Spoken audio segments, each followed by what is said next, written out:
Hello and welcome to another Heroscape video. In this one, I'm going to talk through an army build that I used recently at a local event, and I'll go through my process of how I selected each of the units, how I envisioned them working together, and some of the strategies. And then after that, we'll look at some of the matchups and how I did. So let's go. So here's the event listing as it appeared on Heroscape.org. And there were a few interesting limitations here. 550 standard points. Typically, our group uses delta points, but we went standard this time. 24 hexes, 18 figures, using C+ ranking and below. And one of the features on Heroscape.org is there is a power ranking hierarchy. And each individual army unit is given a rank from A+ all the way down to F. And so in this event, we were forced to use C+ and below, which was interesting because it made us choose some army units that we normally wouldn't play with because they are considered less powerful than the A units and the B units. So that was kind of fun. And then also rule of 12, meaning you couldn't have any more than 12 of any particular figure in your army.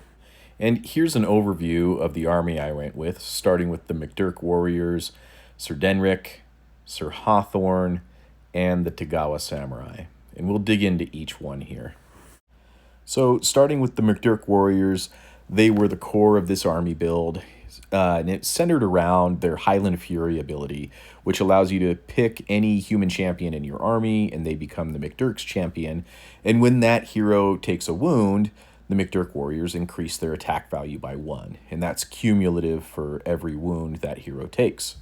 Another important feature is that the MacDirk warriors also bond with human champions, so before taking a turn with the MacDirks, you can take a turn with any human champion in your army. So that's going to be really important for this army build because I've got 2 other human champions, and one of which is Sir Denric. And Sir Denric is a pretty sturdy hero.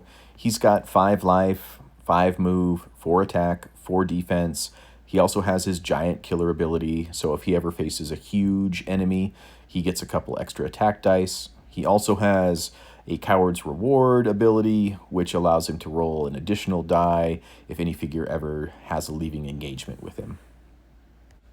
And then we have the other human champion in this army, Sir Hawthorne.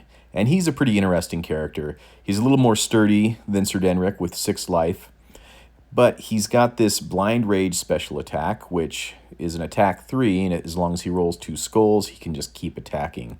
But the main thing to know about Sir Hawthorne is he has this Stab in the Back ability, which means whenever you take a turn with him, after that turn you roll a d20, and if you roll a 1, then your opponent takes control. And lastly, filling out the army, we have Tagawa Samurai, and they are a 3-figure unique squad with Counter-Strike, just like all of the other samurai units in Heroscape. And Counter-Strike allows them to do damage to an attacking figure for every shield they roll in excess of the number of skulls that were rolled. And they also have Bloodlust, which allows you to place a marker on the card every time they destroy an opponent's figure. And for each marker you have on the card, you gain 1 attack die, and you can do that up to 3 times.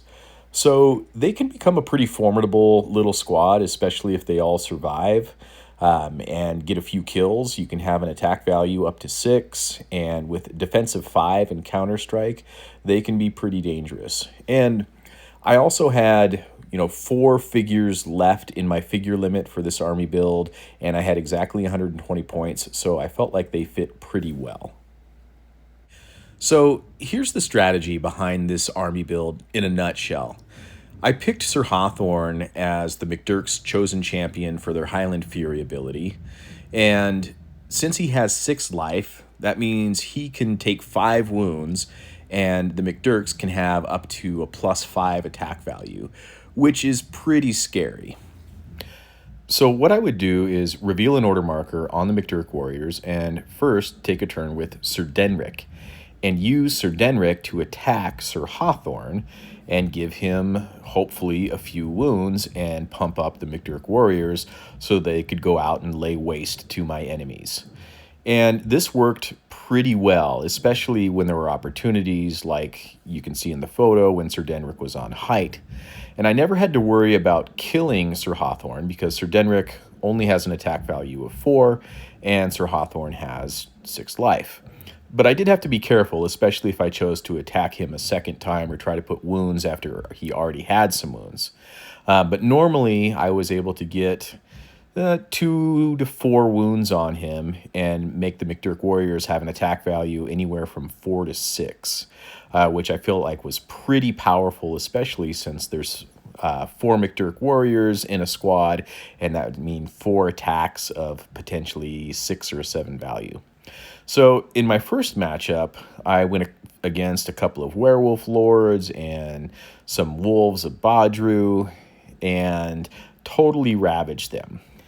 And in my second matchup, I faced an army build of Shaolin monks and some ninjas. And once again, I successfully pumped up the MacDirk warriors, I believe, to an attack value of 6, and absolutely walked through those Shaolin monks and ninjas, although the ninjas of the Northwind were pretty pesky and they kept on vanishing when I tried to kill them. And in my next matchup, I faced an army of Tagawa Samurai archers, Tagawa Samurai, and Master of the Hunt.